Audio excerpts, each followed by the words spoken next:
ओम नमस्ते मित्रों, मैं आपका अपना मित्र आपके अपने यूट्यूब चैनल पर आपका स्वागत करता हूं। तो जिन मित्रों ने इस चैनल को अभी सब्सक्राइब नहीं किया वह अभी जल्द से जल्द इसको सब्सक्राइब कर लें। और मित्रों जिन्हें 30 सेकंड का वीडियो देखना है और टिक करके भाग जाना है वह इस वीडियो को ना देखें। और आज हम मित्रों बात कर रहे हैं एक ऐसे शत्रु की जो छुपा हुआ है, छुपते हुए प्रहार करता है, सामने से कभी उसने युद्ध नहीं किया है। जी हाँ, हम बात कर रहे हैं चीन की। तो सबसे पहले मित्रों मैं जो भारत में लद्दाख में वीरगति पाए हुए भारतीय वीरों को श्रद्धांजलि देते हैं, उनके शौर्य को नमन करते हैं। अब इससे महत्वपूर्ण तथ्यों को जुड़े हुए तथ्यों को विश्लेषण करते हैं।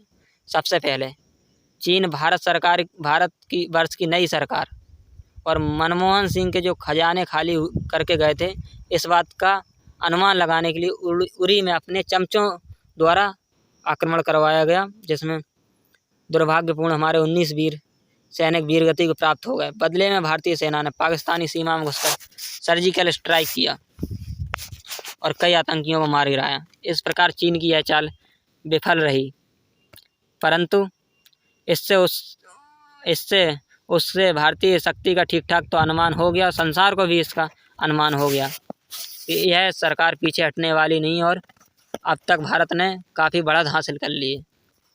उसके बाद चीनवासियों ने जो है चीन की सरकार ने भारत में बैठे उसके जो चमचे बैठे हैं मानसपुत्र बंदर जैसी शक्ल के, उन लोगों से क्या है एक नए षड्यंत्र के समाज में मोदी सरकार की छवि और मनोबल तोड़ने के लिए भारतीयों का सबूत मांगा और भारतीय जनता ने अच्छे से समाज ने धो डाला उनको।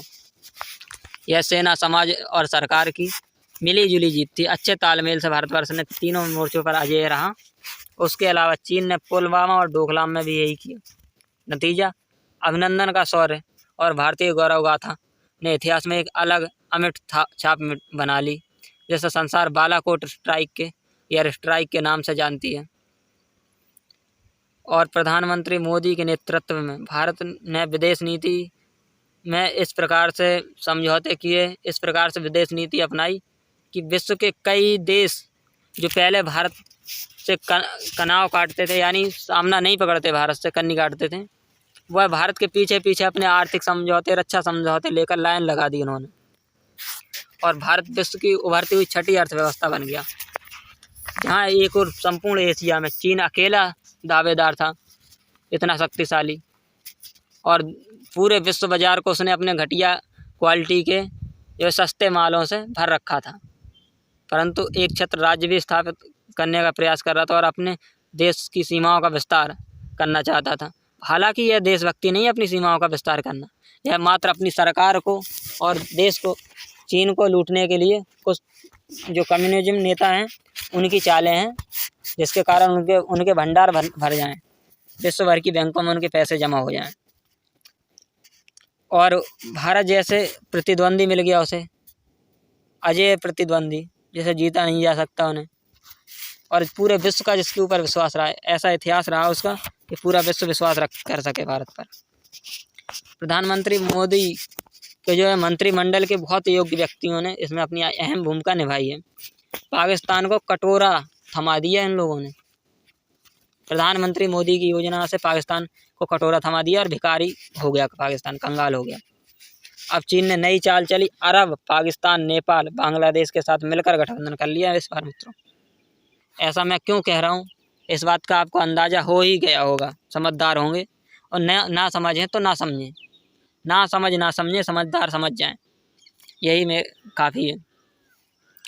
तो अब नई चाल चली, चीन ने कोरोना नाम का एक जीवाणु हथियार जो है लॉन्च किया, शस्त्र। और इससे क्या है, इस विषाणु से इससे जो वायरस को संसार भर में फैला दिया, जिससे संसार के कई देशों की कमर टूट गई अर्थव्यवस्था की। और हो सकता है चीन में हुआ हो इसका फैलाव कोरोना वायरस का, परंतु इसका प्रभाव चीन पर अधिक नहीं पड़ा। चीन को इससे लाभ ही मिला। विश्व की कई कंपनियों को चीन ने इससे डुबोने का काम किया है, प्रयास भी किया है। और अमेरिका में हुआ जो हत्या हुई अमेरिका में एक अश्वेत व्यक्ति की, उसके ऊपर भी चीन ने अमेरिका को खूब सताया। और अब फिर जब अमेरिका पिट चुका और उसने अमेरिका के राष्ट्रपति को जब बंकर में छुपते हुए की खबर आई उसके पास, तो उसने जब यह जान लिया तो भारत पर अपनी गीदड़ भपकी दिखाने आ गया। और एक दिन तो इतना आ गया ताव में, एक दिन इतना ताव में आ गया कि उठापटक हो गई भारतीय सैनिकों में, और उनमें 7 को पीटा भारतीय सैनिकों ने। 7 भारतीय सैनिकों के यहाँ तक घायल हुए और 3 भारतीय सैनिक घायल हो गए। उसके बाद वहाँ उसने सेना बढ़ा दी। पाकिस्तान ने भी अपनी सेना बढ़ा दी है भारतीय सीमा पर।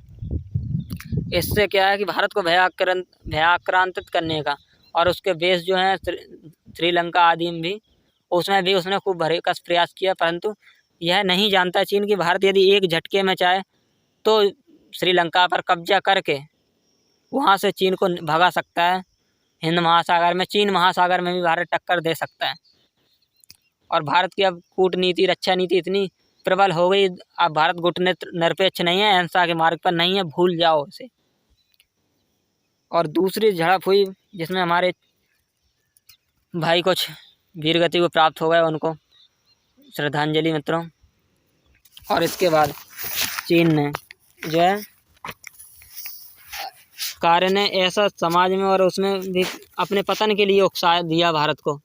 भारत का समाज मित्रों यदि चाहे तो चीन की अर्थव्यवस्था को चौपट कर सकता है, यह एक अटल सत्य। और भारतीय सरकार चाहे तो विश्व में, तो सरकार के चाहने के कारण ही विश्व में चीन की जो दुर्गति हो गई, संसार जानता है चीन की दुर्गति। अब चीन विश्व नीति में और इसमें अंतर्राष्ट्रीय नीति में, और भारतीय एक बार व्यापार में उसे पटकनी दे दें, उसके बाद चीन का कोई भविष्य नहीं है। ताइवान, हांगकांग, वियतनाम जैसे देश से हार गया, ताइवान उससे दब नहीं रहा है, हांगकांग अपनी स्वतंत्रता की मांग कर रहा है। और चीन ने समाजवाद के नाम पर अपने समाज से जो है, जनता से जो है, हमारे देश में कुछ मानस पुत्र समाजवाद की स्थापना का प्रयास करते हैं, परंतु चीन ने उनके मूलभूत अधिकारों को छीन लिया। मूलभूत अधिकार अर्थात उनकी संपत्तियों को छीन लिया, सरकार के अधिकार में ले लिया। अब वह जनता भी उसका विरोध कर रही है, तो चीन खिसियानी हुई है और उन सब का ध्यान जो है भटकाने के लिए भारत पर यह युद्ध की तैयारी भी कर रहा है। युद्ध का माहौल बना रखा है उसने, यह भी सत्य है, ये कटु। अब नास्तिकों तुम सुन लो, कम्युनिज्म सरकार का जितना भी तुम समर्थन करते हो ना, भारत में बैठकर बिके हुए 2-2 कौड़ी के दलालों, तुम साइंस जर्नी वाले इतिहास बताते हो, कितना इतिहास बताते हो, बुद्ध का इतिहास बताते हो, पेरियार पर आकर ख़त्म हो जाते हो। इतना ही इतिहास है तुम्हारा पेरियार और बुद्ध के बीच में।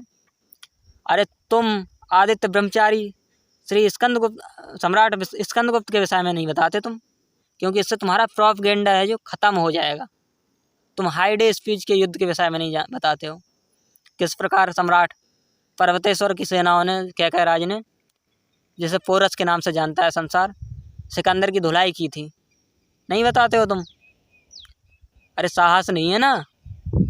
और तुम्हें मैं बता दूं, तुम जो ये इतिहास के नाम पर, तुम भारतीय इतिहास है जो गौरवान्वित करता हो, परंतु तुम हीन भावनाओं को पनपाने वाला है, विरोधाभासी इतिहास बताते हो। और तुम्हारे साइंस जर्नी वालों, तुम्हारे लिए क्या कहें, आ जाओ आमने सामने डिबेट कर लेते हैं। तुम मुझे नास्तिक बना दो, यह सिद्ध कर दो ईश्वर नहीं है, यह सिद्ध कर दो हम तुमसे श्रेष्ठ नहीं हैं विचारधारा में।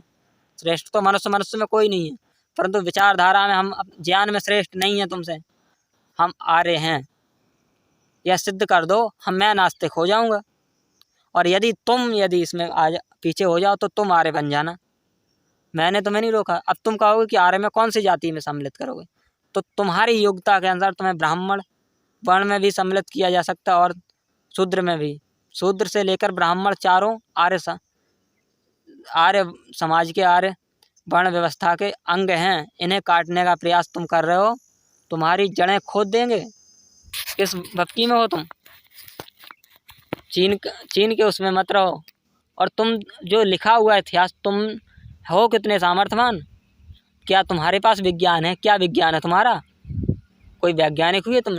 एक अंबेडकर जी के समान स्वयं की कीर्ति पाना चाहते हो? अरे उन बाबा साहब के समान जो आंख मूंद कर किसी पर विश्वास नहीं करते थे।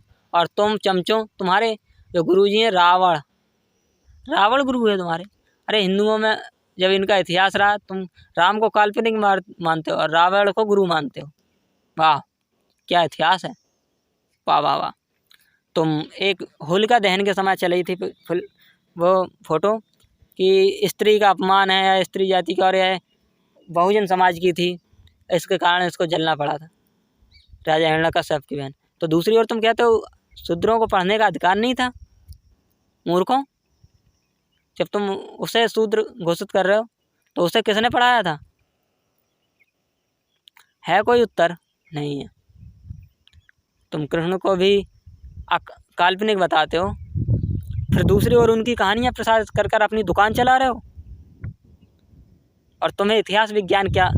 मैं ऐसा हमारे आर्यों का कोई भी चैनल नहीं, वो किसी की बुराई कर कर मात्र अपनी दुकान नहीं चलाते। सत्य को स्वीकार करो, सत्य को धारण करो।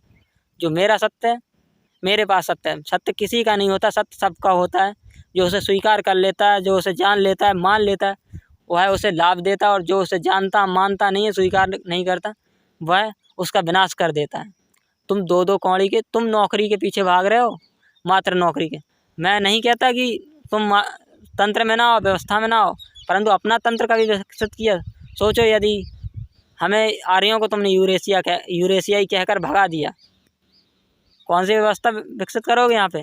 और किससे तुम वो कर रहे हो जो अपने देशों में व्यवस्था स्थापित नहीं कर पाए? सही शरिया कानून लाओगे, कौन सा संविधान लागू करोगे? बाबा साहब का। और ये जो देख रहे हो, आंखें बंद अब भी हो तो चमचों आंखें बंद रखो तुम। वह हमारे भाई हैं, हम उनकी सहायता करने के लिए सक्षम हैं। तुम्हें दिखाई नहीं दे रहा? सीरिया, इराक से लेकर अफ़गानिस्तान, पाकिस्तान, कश्मीर में, केरला में। ओम नमस्ते।